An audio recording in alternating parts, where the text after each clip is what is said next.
السلام علیکم ورحمۃ اللہ وبرکاتہ۔ محترم و مکرم ناظرین و سامعین،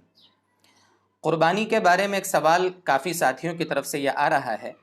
کہ قربانی تو گھر میں واجب ہے،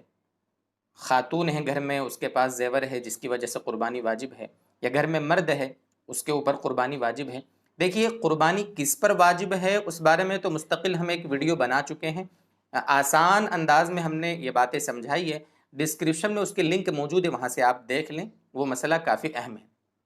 بہرحال آج جو مجھے عرض کرنا ہے مسئلہ وہ یہ ہے کہ مان لو قربانی واجب ہے لیکن گھر میں نقدی نہیں ہے، نقد روپیے نہیں ہے کہ ہم چھوٹا جانور خرید لیں یا بڑے جانور میں حصہ لے لیں، تو اب ایسی صورت میں کیا کیا جائے؟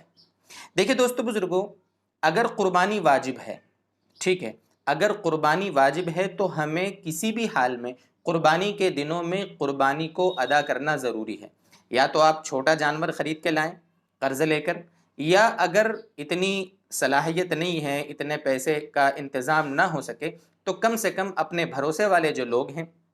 جو مدارس ہیں جہاں پر بڑے کے جانوروں کے قربانی کا انتظام ہے، یا بہت سی کمیٹیاں، بہت سے گاؤں والے، بہت سے لوگ ایسا کرتے ہیں، تو جہاں ہم کو اطمینان ہو وہاں پر بڑے جانور میں ہم حصہ لے لیں، کچھ بھی کر کے، اپنی الفاظ میں ہم کہیں تو جگاڑ کچھ بھی کیا جائے رقم کا، نقدی کا، اور ہم یا تو چھوٹا جانور یا بڑا جانور کچھ بھی حصہ لے کر ہم قربانی ادا کریں۔ خلاصہ کلام یہ ہے۔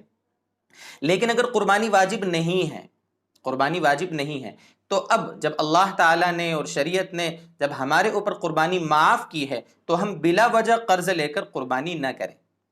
دیکھیے، شریعت کے مزاج کو سمجھیں، یقیناً قربانی کا ثواب بہت اعلیٰ ہے، اور قرض لے کر قربانی کریں گے تو اس میں بھی ثواب خوب ملے گا قربانی کا، لیکن ہمارے ذمے جس سے ہم قرض لیں گے وہ ایک مستقل ذمہ داری ہمارے اوپر آ جائے گی۔ جب شریعت نے معاف کیا ہے تو ہم بلا وجہ ذمہ داری اپنے سر کیوں لیں؟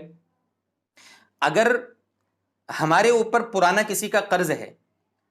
پرانا کسی کا قرض ہے، تو ہمارے پاس اگر پیسوں کا انتظام ہو جاوے کچھ اتنا کہ جس میں قربانی تو واجب نہیں ہو رہی ہے، تو ان پیسوں سے قربانی نفل کرنے کے بجائے، نفل قربانی کرنے کے بجائے جس کا ہمارے ذمہ قرض ہے نا، اس کو ادا کریں۔ قرض ادا کرنا واجب ہے، ضروری ہے، ادا نہیں کریں گے گناہ ملے گا، اور نفل قربانی کرنا، مستحب قربانی کرنا، یہ تو ایک مستحب عمل ہے، ثواب ملے گا، نہیں کریں گے تو گناہ نہیں ملے گا، وہاں قرض ادا نہیں کریں گے تو گناہ ملے گا۔ اس لیے دوستو بزرگوں، شریعت کے مزاج کو سمجھیں، شریعت کے مزاج کو سمجھ کر عمل کریں۔ اللہ تعالی ہمیں توفیق دے۔ وآخر دعوانا ان الحمد للہ رب العالمین۔